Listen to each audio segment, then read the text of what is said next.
J'ai regardé l'investisseur serrer l'épaule de Romain comme s'ils étaient de vieux amis célébrant quelque chose de monumental.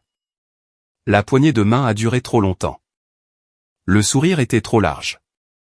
Romain s'est penché en arrière dans sa chaise avec cette confiance détendue qui m'a serré la poitrine. 14 personnes dans cette salle. Chacune d'entre elles le regardant comme s'il venait de sauver l'entreprise du bord de la faillite. Et peut-être que c'était le cas, si vous lui aviez demandé. Si vous aviez demandé à n'importe qui à ce moment-là. Mais moi, je savais la vérité. 3 mois. C'est le temps que j'avais passé à reconstruire leur modèle d'expansion à partir de zéro. 3 mois de journée de 16 heures pendant que Romain partait tous les jeudis à 14 heures pour son départ de golf hebdomadaire. 3 mois à faire des projections jusqu'à ce que mon cerveau ressemble à de la bouillie. À trouver les failles dans leur plan de croissance internationale qui perdait de l'argent plus vite que quiconque ne voulait l'admettre. À élaborer une approche étape par étape pour arrêter l'hémorragie et réellement redresser la situation. Les chiffres étaient les miens. Chaque calcul, les projections montrant quels marchés abandonner et sur lesquels redoubler d'efforts, les miens. Les stratégies d'atténuation des risques qui les sauveraient d'un autre désastre, toutes les miennes. J'avais même codé par couleur les feuilles de calcul pour que le conseil d'administration puisse suivre sans se perdre dans les données. Romain avait contribué à exactement 2 choses, son nom sur le fichier de la présentation et sa capacité à arriver à l'heure. Merci. J'apprécie vraiment, a dit Romain à l'investisseur. Sa voix avait cette qualité humble, comme s'il essayait de ne pas se vanter mais ne pouvait s'empêcher d'être fier. J'ai attendu. 5 secondes, 10, 15. Il n'a pas dit mon nom, n'a même pas jeté un regard dans ma direction. L'investisseur est passé aux membres suivants du conseil, parlant toujours de la pensée innovante de Romain. Quelqu'un d'autre a ajouté un commentaire sur sa vision stratégique. Une autre personne a mentionné à quel point il était impressionnant qu'il ait réussi à identifier des problèmes que toute leur équipe de direction avait ignorés. Romain se contentait d'hocher la tête, absorbant tout cela, se prélassant dans des louanges pour un travail qu'il n'aurait pas pu faire même si on lui avait tenu un manuel devant la tête en le lui lisant à haute voix. J'étais assise là, sur ma chaise, les doigts entrelacés sur mes genoux, à regarder toute cette scène se dérouler. C'était comme si j'étais en dehors de mon propre corps, comme si je regardais cela arriver à quelqu'un d'autre, mais cela m'arrivait à moi. La réunion s'est terminée. Les gens ont commencé à rassembler leurs affaires, à se serrer la main, à discuter de leurs plans pour le déjeuner et des vacances à venir. Romain s'est levé, boutonnant sa veste, discutant avec l'un des membres du conseil des terrains de golf de la région. J'ai levé la main et j'ai détaché mon badge de visiteur de ma chemise. Le plastique était chaud pour être resté contre mon corps pendant les 2 dernières heures. Je l'ai posé sur la table, juste entre les 2 pichets d'eau que quelqu'un avait apporté plus tôt. Puis je me suis levé. J'en ai fini ici. Avec effet immédiat. La salle n'est pas devenue silencieuse. Ce n'est pas ce qui s'est passé. Mais les gens se sont arrêtés en pleine phrase. Le membre du conseil à qui Romain parlait m'a regardé avec une expression confuse, comme si je venais de commencer à parler une autre langue. Mon patron, Olivier, a fait un pas vers moi. De quoi parlez-vous? Je démissionne maintenant. Je vous enverrai quelque chose par écrit d'ici la fin de la journée, mais considérez ceci comme mon préavis officiel. Romain m'a enfin regardé. Vraiment regardé. Et j'ai vu là, dans son expression, cette lueur de panique qu'il a essayé de dissimuler très rapidement. Parlons-en à l'extérieur, a dit Olivier, se dirigeant déjà vers la porte. Il n'y a rien à dire. Je suis sorti, j'ai simplement tourné les talons et je suis parti, pendant qu'ils restaient tous là, essayant de comprendre ce qui venait de se passer. Je n'ai pas couru, je ne suis pas sorti en trombe, j'ai simplement marché à un rythme normal à travers le bâtiment, je suis monté dans ma voiture et je suis rentré chez moi. Je m'appelle Cléa, et ce fut le jour où j'ai arrêté de laisser les autres prendre ce qui m'appartenait. Olivier a commencé à envoyer des textos dans les 20 minutes.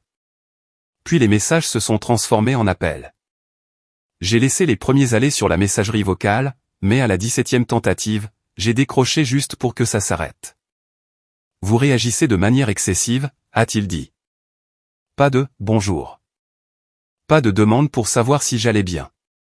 Juste directement me dire que j'avais tort. Il ne faisait qu'accepter les éloges pour l'équipe. C'est ce que font les chefs d'équipe. Les chefs d'équipe, ai-je répété. Romain est un chef d'équipe maintenant. Vous savez ce que je veux dire. Il représentait le travail que vous aviez fait tous les deux. Fait tous les deux? Olivier, dites-moi une chose que Romain a faite sur ce projet à part vérifier l'orthographe de la page de titre. Silence à l'autre bout, assez long pour que je pense presque que la connexion avait été coupée. C'est plus compliqué que ça, a-t-il finalement dit. Romain a des relations avec ses investisseurs. Ils lui font confiance. Cela compte dans ces situations. Donc je fais le travail et il reçoit les applaudissements parce que les gens aiment mieux sa personnalité? Ce n'est pas ce que je dis. Alors que dites-vous? Plus de silence. Puis, dormez là-dessus. Ne prenez pas de décision hâtive. Nous pouvons régler ça demain. J'ai raccroché. Voici ce que personne ne vous dit à propos de démissionner dans un moment comme celui-ci, le reste de votre journée est vraiment étrange. Je suis rentré chez moi et je me suis assise dans mon salon pendant 1 heure, sans rien regarder, sans rien lire, juste assise là à penser à toutes les autres fois où quelque chose de semblable s'était produit. Des versions plus petites de cela. Romain prenant mes idées lors des réunions d'équipe et les reformulant comme si elles venaient de lui venir à l'esprit. Le nom de Romain apparaissant en premier sur les rapports de projet que j'avais écrits à 90%. Romain étant invité à des dîners de direction pendant que je restais tard pour finir le travail qui portait nos 2 noms. Je me disais que cela n'avait pas d'importance, que le travail parlait de lui-même, que finalement, les gens remarqueraient qu'il produisait réellement des résultats. Mais ils n'avaient pas remarqué. Ils continuaient simplement à louer Romain. Cette nuit-là, j'ai mis à jour mes profils professionnels. Pas avec une publication en colère sur ce qui s'était passé. Rien de tout cela. J'ai simplement mis à jour tranquillement mon expérience, mes compétences, les projets spécifiques sur lesquels j'avais travaillé. Je me suis assuré que chaque stratégie de redressement que j'avais développée était listée sous mon nom avec des détails sur les résultats. Puis je suis allé me coucher. Le lendemain matin, je me suis réveillé avec 3 messages de personnes que je n'avais jamais rencontrées et des gestionnaires d'investissement de différents groupes. Ils avaient vu mes mises à jour de profil. Ils avaient entendu parler du modèle de redressement que j'avais construit, et ils voulaient savoir si j'étais disponible pour aider avec leurs acquisitions en difficulté.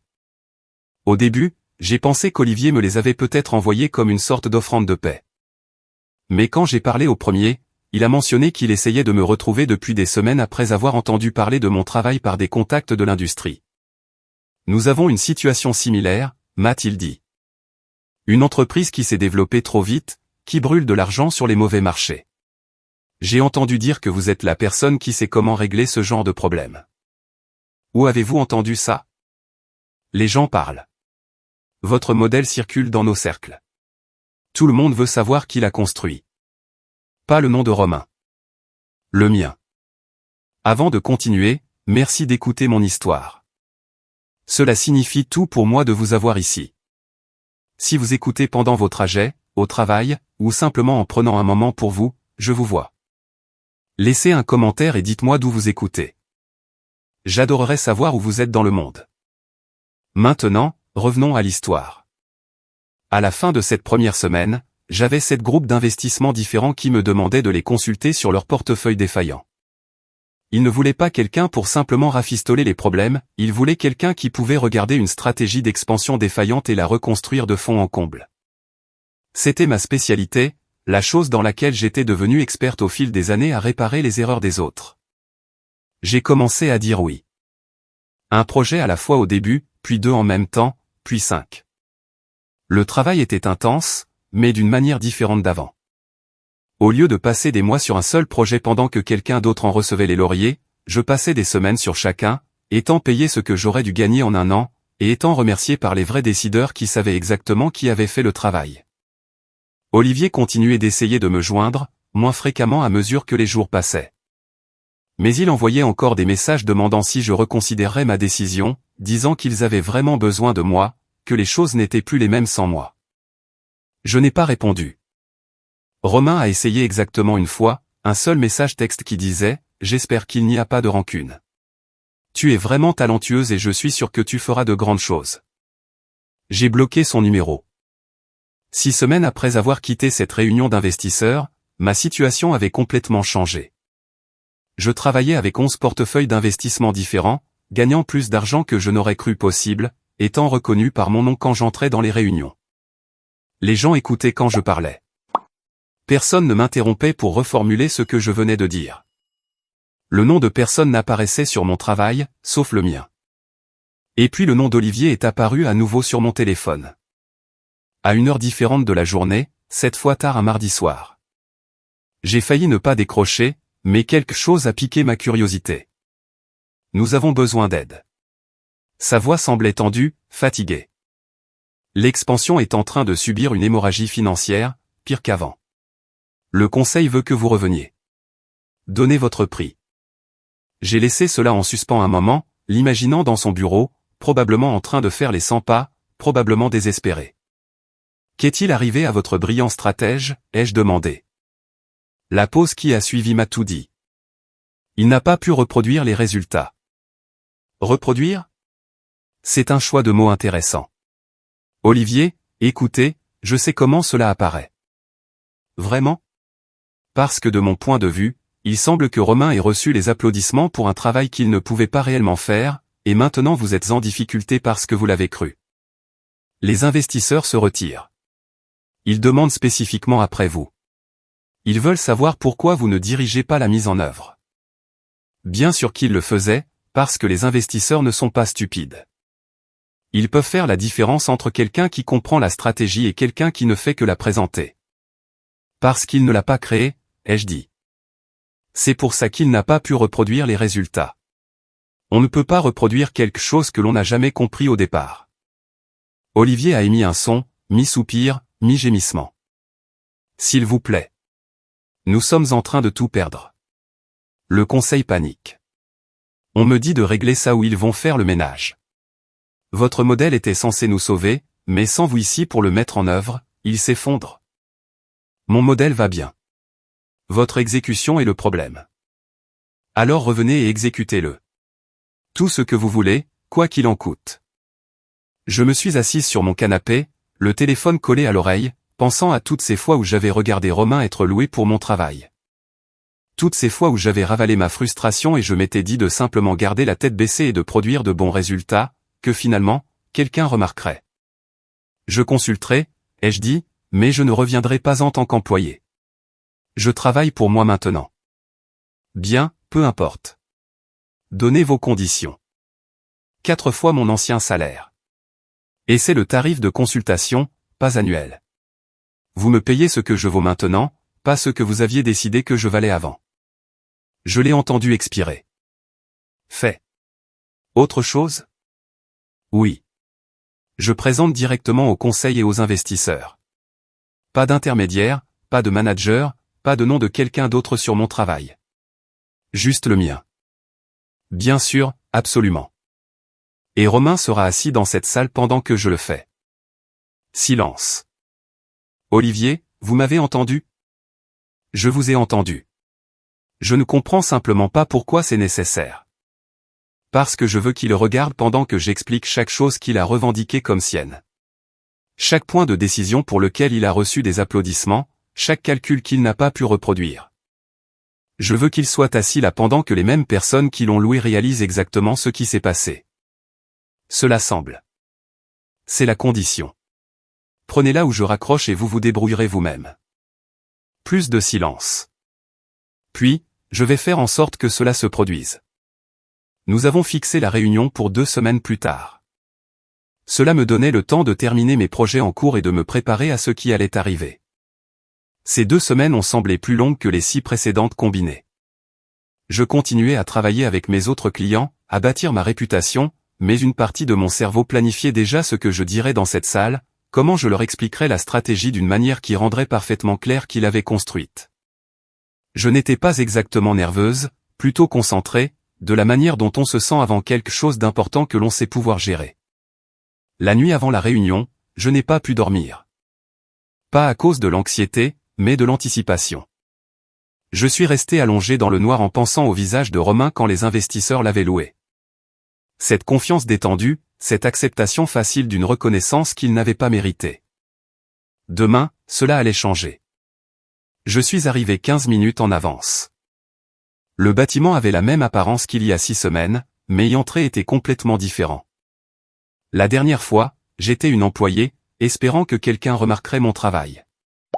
Cette fois, j'étais une experte engagée. Ils payaient des tarifs premium pour réparer leurs désastres. Olivier m'a rencontré dans le hall. Il avait l'air pire qu'au téléphone, des cernes sous les yeux, sa chemise pas aussi impeccable que d'habitude. « Merci d'être venu », a-t-il dit. Le conseil se réunit déjà. Ils sont très impatients de vous entendre. Est-ce que Romain est là? Il est là. Je lui ai dit qu'il devait assister en tant que membre de l'équipe de transition, et il a accepté. Il n'avait pas vraiment le choix. Nous avons traversé le bâtiment en direction de la même salle où la réunion des investisseurs avait eu lieu. Mes pas résonnaient dans le couloir. Je ne portais pas les mêmes vêtements que la dernière fois. J'avais choisi quelque chose de plus élégant, de plus cher, le genre de tenue qui disait que je ne demandais plus la permission. La salle était pleine quand nous sommes entrés. 14 personnes à nouveau, mais des visages différents cette fois-ci, le conseil d'administration au complet, les investisseurs qui s'étaient retirés, des cadres supérieurs que je reconnaissais de mon temps de travail là-bas. Et Romain, assis près du fond, ayant l'air de souhaiter pouvoir disparaître dans le mur. Nos regards se sont croisés pendant une demi-seconde. Il a détourné les yeux le premier. Tout le monde, voici Cléa, a annoncé Olivier. Elle va nous présenter la stratégie d'expansion et sa mise en œuvre. Plusieurs membres du conseil ont hoché la tête. L'un des investisseurs, le même qui avait loué Romain, s'est levé et m'a serré la main. Nous avons beaucoup entendu parler de vous, a-t-il dit. Les gens de l'industrie parlent en très bons termes de votre travail. J'apprécie cela, ai-je dit. Tout le monde a trouvé sa place. Je me suis déplacé à l'avant de la salle, j'ai connecté mon ordinateur portable au projecteur et j'ai affiché ma présentation. 3 mois de travail, distillé dans un format qui prendrait 3 heures à expliquer correctement. Je n'ai pas précipité les choses, je n'ai pas résumé. Je les ai guidés à travers chaque partie. J'ai commencé par l'évaluation initiale, comment j'avais identifié les marchés qui drainaient les ressources sans générer de retour. Je leur ai montré l'analyse que j'avais menée sur leur calendrier d'expansion, les points spécifiques où des décisions avaient été prises sans données adéquates. J'ai expliqué exactement comment j'avais reconstruit leur modèle de fond en comble. Cette section ici, ai-je dit, en pointant une projection particulièrement complexe, exigeait de comprendre les réglementations bancaires locales dans 4 pays différents. J'ai passé 2 semaines juste à rechercher les exigences de conformité car une seule erreur ici aurait signifié une exposition juridique valant des millions. L'un des membres du conseil s'est penché en avant. Romain, avez-vous aidé sur cette partie? Je n'ai pas regardé Romain. J'ai gardé mon attention sur le membre du conseil. J'ai travaillé seul sur cette section. Elle nécessitait une connaissance spécifique du droit financier international. Romain est resté silencieux. Je suis passé à la partie suivante, les stratégies d'atténuation des risques, la répartition marché par marché des zones où se retirer et où investir plus massivement, le calendrier de mise en œuvre qui minimiserait les perturbations tout en maximisant la reprise. L'idée clé ici, ai-je expliqué, était de reconnaître que le problème n'était pas l'expansion elle-même, mais le rythme et le ciblage. Vous vous étiez implanté sur des marchés qui nécessitaient 3 à 5 ans de construction de relations avant la rentabilité, mais vous attendiez des retours en 18 mois. Ce décalage vous tuait. Le même investisseur qui avait loué Romain prenait maintenant des notes, vraiment engagé, posant des questions sur des points de données spécifiques. Comment avez-vous identifié les marchés ayant le calendrier le plus long, a-t-il demandé. Un autre membre du conseil a pris la parole. Et le plan de mise en œuvre. À quel point êtes-vous confiante que cela fonctionnera? Le modèle est solide. Le problème que vous avez rencontré est l'exécution. La stratégie nécessite quelqu'un qui comprend non seulement quoi faire, mais pourquoi chaque étape est importante et comment elles sont connectées. Vous ne pouvez pas la suivre comme une recette de cuisine. Vous devez comprendre les principes sous-jacents. C'est pourquoi ça ne marchait pas, a dit l'un des investisseurs lentement, la prise de conscience se faisant jour. Nous pensions pouvoir simplement suivre le plan, mais sans comprendre le raisonnement derrière, il s'effondre dès que l'on rencontre une variable inattendue. Ce que vous avez fait, ai-je terminé, à plusieurs reprises. J'ai jeté un regard à Romain à ce moment-là, juste brièvement. Il fixait ses mains, la mâchoire serrée. La présentation a continué. 2e heure, 3e heure. J'ai répondu à chaque question, clarifié chaque confusion, les ai guidés à travers des scénarios, des imprévus et des approches alternatives si certaines hypothèses se révélaient fausses. À la fin, l'énergie dans la salle avait complètement changé. Les investisseurs qui étaient prêts à se retirer parlaient de poursuivre. Les membres du conseil posaient des questions sur les calendriers de mise en œuvre. Tout le monde était concentré, engagé, comprenant exactement ce qui devait se passer. C'est un travail exceptionnel, a dit l'investisseur principal. Je dois demander, quand nous étions ici il y a 6 semaines, on nous a dit que c'était la stratégie de Romain. Pouvez-vous clarifier le processus de collaboration? La salle est devenue très silencieuse. J'ai regardé Romain, m'assurant que tout le monde me voyait le regarder. Puis je me suis retourné vers l'investisseur. Il n'y a eu aucune collaboration. J'ai construit cette stratégie seul sur 3 mois. La contribution de Romain a été d'assister à la présentation où il vous l'a expliqué. On pouvait sentir le changement. Pas dramatique. Personne n'a halté ou quoi que ce soit de ce genre. Mais les gens se sont rassis différemment dans leurs chaises, ont échangé des regards, ont réévalué. L'investisseur qui avait serré la main de Romain il y a 6 semaines l'a regardé maintenant.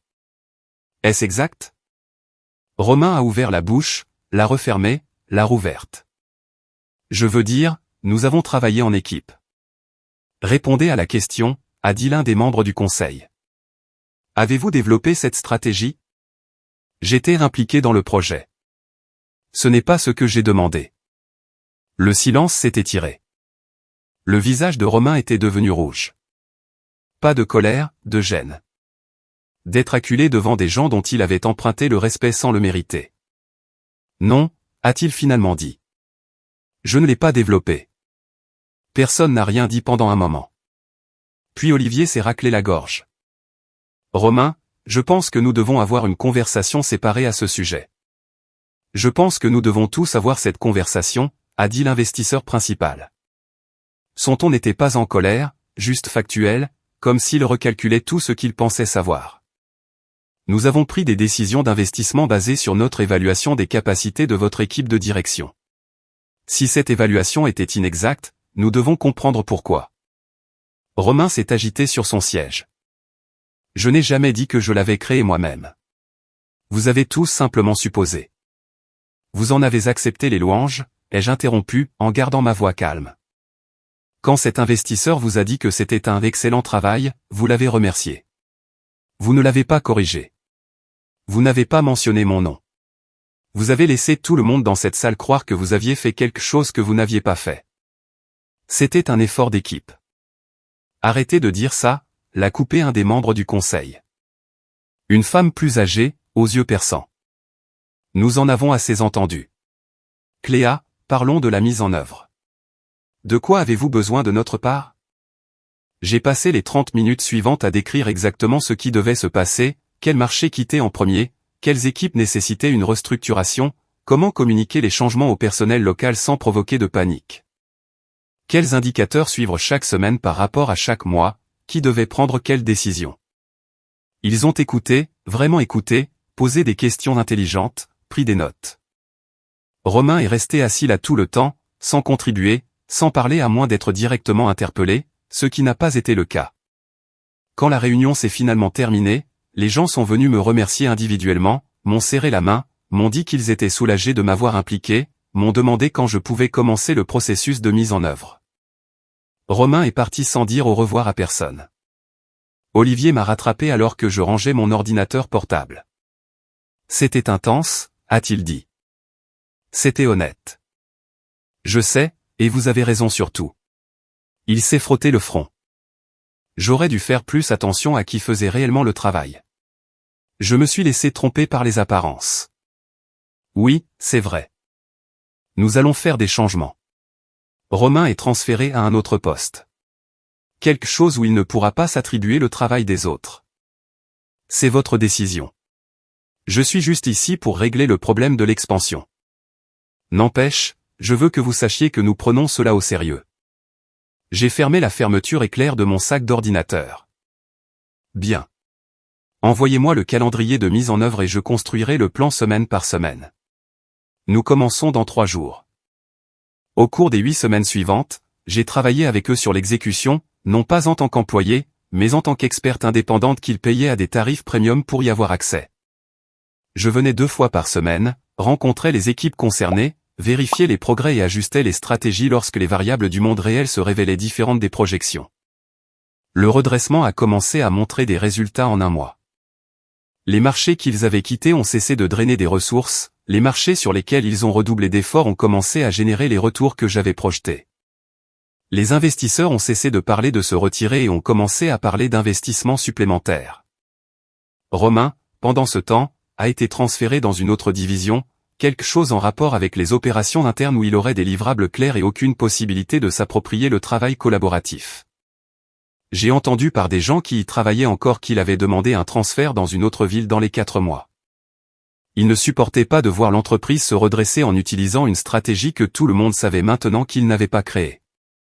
Je ne m'en suis pas senti mal. Mais voici la chose que personne ne vous dit à propos de moments comme celui-ci, la satisfaction ne réside pas seulement dans le fait de prouver que l'on avait raison.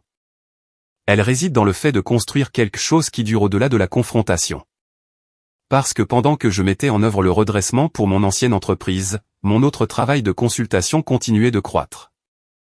Les 11 portefeuilles sont devenus 17, puis 23. Des groupes d'investissement ont commencé à me contacter avant que leurs entreprises n'entrent en crise, voulant des évaluations préventives, voulant que quelqu'un examine leur plan d'expansion avant d'engager des millions dans des stratégies qui ne fonctionneraient pas. J'ai commencé à refuser des projets, non pas parce que je ne pouvais pas les gérer, mais parce que j'ai réalisé que je n'avais plus à dire oui à tout. Je pouvais choisir un travail qui m'intéressait. Travailler avec des gens qui respectaient l'expertise. Un travail où mon nom restait attaché à ce que je construisais. 6 mois après cette présentation où Romain est resté silencieux, je travaillais avec des clients dans 9 pays, gagnant plus en 1 mois que je n'avais gagné en 1 an à mon ancien poste.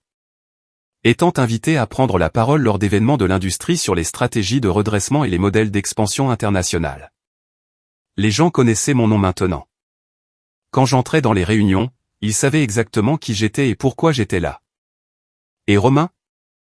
Aux dernières nouvelles, il a pris un poste dans une entreprise beaucoup plus petite dans une autre ville. Un endroit où sa réputation ne l'avait pas suivi. Un endroit où il pouvait recommencer sans que tout le monde sache qu'il avait un jour accepté des applaudissements pour un travail qu'il ne pouvait pas reproduire. Je ne le suivais pas délibérément, l'information me parvenait simplement par des contacts mutuels. L'industrie est plus petite que les gens ne le pensent. Un après-midi, environ 8 mois après que tout se soit passé, j'ai reçu un message de quelqu'un que je ne reconnaissais pas, un gestionnaire d'investissement d'un groupe avec lequel je n'avais jamais travaillé. J'ai fixé ce message pendant un long moment. Puis j'ai répondu, « Qui étiez-vous sur le point d'embaucher » ? Quelqu'un du nom de Romain. Il a très bien passé l'entretien, mais quand nous avons creusé plus profondément, l'histoire a commencé à s'effriter. Voilà donc comment ça fonctionnait. Pas seulement les conséquences immédiates d'avoir été démasqué dans cette salle de conseil, mais la réalité à long terme que dans les industries spécialisées, les gens parlent. Ils se souviennent. Ils transmettent l'information quand c'est important. La capacité de Romain à surfer sur le travail des autres avait pris fin ce jour-là lors de la présentation. Pas seulement dans une entreprise, mais partout où la réputation comptait. Je n'ai pas ruiné sa carrière. Il l'avait fait lui-même en choisissant d'accepter des louanges qu'il n'avait pas méritées. Je me suis juste assuré que la vérité soit visible. Mon travail de consultation a continué de croître. À la fin de la première année, j'avais travaillé avec 38 portefeuilles différents, certaines évaluations à court terme, certaines mises en œuvre à long terme, tous me payant des tarifs qui reflétaient la valeur réelle. Et non un calcul budgétaire quelconque que quelqu'un à la direction avait jugé approprié. J'ai fini par embaucher de l'aide, pas des employés, mais d'autres experts indépendants spécialisés dans des domaines que je ne maîtrisais pas. Nous avons collaboré sur des projets plus importants, toujours avec une attribution claire de qui avait contribué à quoi. Le nom de personne n'apparaissait sur un travail qu'il n'avait pas fait. Personne n'était loué pour la pensée de quelqu'un d'autre. Cela semble simple, mais apparemment, c'est révolutionnaire. L'entreprise où tout s'est passé s'est complètement stabilisée. Leur stratégie d'expansion a fonctionné. Ils ont récupéré leurs pertes et ont commencé à croître durablement. Olivier m'a envoyé un message environ 1 an après cette présentation de confrontation, disant que le conseil avait spécifiquement mentionné mon travail dans leur rapport annuel. Il m'a demandé si je voulais être listé comme conseillère stratégique. J'ai dit oui, avec mon nom complet, avec des descriptions précises de ce que j'avais réellement fait. Romain n'a jamais repris contact, ni pour s'excuser, ni pour s'expliquer, ni pour reconnaître quoi que ce soit. Et honnêtement, je préférais ça. Certaines personnes ne développent jamais la conscience de soi nécessaire pour comprendre ce qu'elles ont fait de mal. Elles passent simplement à autre chose et espèrent que personne ne s'en souvient. Mais les gens se souviennent.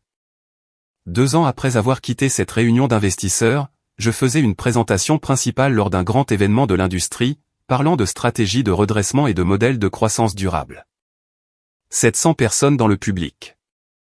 Des questions après qui montraient que les gens avaient vraiment compris le matériel. Alors que je quittais la scène, quelqu'un m'a arrêté. Un homme plus âgé, type investisseur. Cette présentation que vous avez faite il y a 2 ans, a-t-il dit. Celle où vous avez exposé l'appropriation de crédit. J'étais dans la salle. Je me suis souvenu de lui, l'un des membres du conseil qui avait demandé directement à Romain s'il avait développé la stratégie.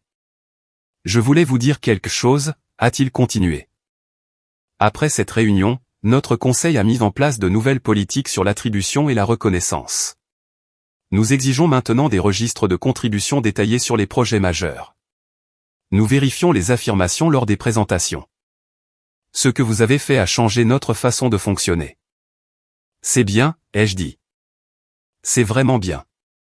Ce n'était pas confortable à l'époque, mais c'était nécessaire. Alors, merci. Il s'est éloigné avant que je puisse répondre. Je suis resté là, dans l'auditorium vide, pensant à ce moment où j'avais posé mon badge de visiteur sur la table et était sorti.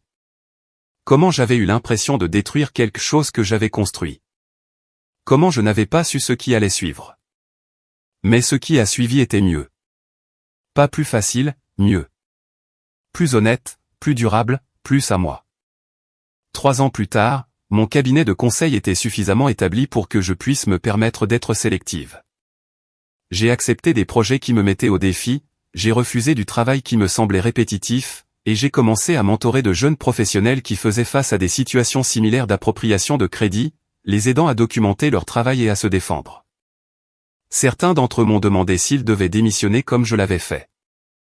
Seulement si vous êtes prêts à construire quelque chose vous-même, je leur ai dit. Ne démissionnez pas pour marquer un point. Démissionnez parce que vous savez que vous pouvez faire mieux ailleurs. Tout le monde n'était pas prêt pour ça. Certains sont restés et se sont battus au sein de leurs entreprises. Certains ont changé d'organisation. Certains ont créé leur propre cabinet comme moi. Mais ils ont tous appris la même leçon que j'avais apprise, votre travail doit être indéniablement le vôtre. Documentez-le. Assurez-vous que les gens savent qui a construit quoi. N'attendez pas que quelqu'un le remarque, rendez-le visible. Le nom de Romain a cessé d'être mentionné dans les conversations de l'industrie. Il était devenu l'une de ces personnes qui avaient eu un moment de visibilité puis s'était estompé en arrière-plan. Travaillant quelque part, faisant quelque chose, mais sans faire de vagues, sans obtenir de reconnaissance. Et moi? J'ai construit exactement ce que j'avais voulu. Un cabinet où j'étais payé à ma juste valeur. Où mon nom restait attaché à ma pensée. Où je pouvais choisir avec qui je travaillais et quels problèmes je résolvais. La vengeance n'était pas de détruire la carrière de Romain. C'était juste une conséquence de ses propres choix qui l'ont rattrapé. La vraie vengeance a été de construire quelque chose de si réussi que le fait de m'être éloigné de ce moment semblait être la meilleure décision que j'ai jamais prise. Merci beaucoup d'avoir écouté toute cette histoire. Si elle a résonné en vous, si elle vous a rappelé quelque chose dans votre propre vie, j'aimerais beaucoup en entendre parler dans les commentaires. Et si vous ne l'avez pas déjà fait, s'il vous plaît, cliquez sur le bouton j'aime et abonnez-vous. Cela aide plus de gens à trouver ces histoires, plus de gens qui pourraient avoir besoin d'entendre que s'éloigner des gens qui ne vous accordent pas de valeur n'est pas un abandon. C'est se choisir soi-même. Très bien. Merci encore d'être là.